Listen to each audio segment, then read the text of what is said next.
T में जब भी इनमें से कोई गए ना, नवाज शरीफ साहब गए, शहबाज शरीफ साहब गए, उनके बच्चे चुन्नू मुन्नू गए, तो बाहर आके जो है ना एक ही दास्तान पढ़ते थे, अम्मी बीमार है, अब्बू लाचार है, हम बेरोजगार हैं, ठीक है जी, हम सारे आवाजार हैं, चाचा होशियार है, या 72 सिंह, 74 सिंह और 76 सिंह की स्टोरियां सुनाते थे कि 1972 में हमारे साथ ये हुआ, 1974 में ये हुआ, 1976 में ये हुआ।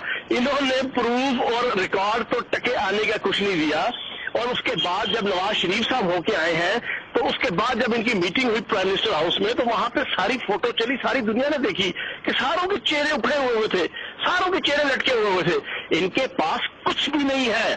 अब अल्लाह पाक के करम से वक्त आ गया है कि ये सिसिलियन माफिया, ये गॉडफादर माफिया और फिर गॉडफादर 2 मीर शकील उर रहमान। बिल्कुल फयाज साहब, मैं उन्हीं की बात करना चाह रही थी कि जिस तरह से कप्तान ने बोला कि वो मनी लॉन्ड्रिंग में मुलव्विस है नवाज शरीफ के साहब, एक मुजरिम को, एक चोर को बचाने वाला भी मुजरिम ही होता है, तो अभी तक कानून की पकड़ में क्यों नहीं आ सके ये लोग? वजह ये है कि पिछले 8 साल से तो ये पंजाबी का मुहावरा है, मजा मजा ये पहना हुआ है। ये नवाज शरीफ, शहबाज शरीफ और ये मीर शकील उर रहमान, ये मिलके एक दूसरे के मफादात का तहफ़्फ़ुज़ कर रहे हैं। और ये वही मीर शकील उर रहमान है और यही जंग जियो ग्रुप है कि जिसकी इंडिया के चैनल टाइम्स नाउ, जो उनका सबसे बड़ा चैनल है, उसके साथ इनकी पार्टनरशिप। फिर यही मीर शकील उर रहमान है कि जिसने अरबों रुपए के टैक्स वफाक के भी और सिंध के भी ये अदा करने हैं।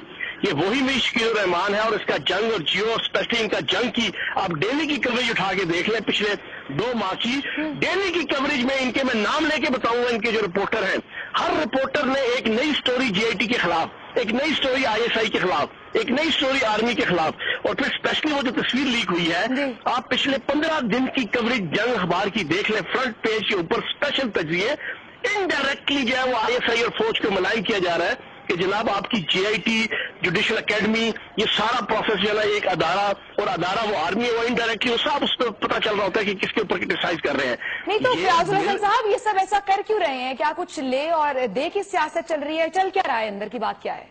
एजेंडे के तहत कर रहे हैं, आलमी एजेंडे के तहत अमेरिका, इंडिया दोनों मिलके पाकिस्तान के खिलाफ, पाक फौज के खिलाफ, आईएसआई के खिलाफ, पाकिस्तान के अंदर तामीर और तरक्की के खिलाफ, पाकिस्तान की डिग्निटी के खिलाफ, ठीक है जी, ये सारी साजिशें कर रहे हैं। आगे उन्होंने मोहरा जनाब इनको बनाया हुआ है, नरेंद्र मोदी का यार, प्यार और दिलदार जनाब नवाज शरीफ साहब बने हुए हैं।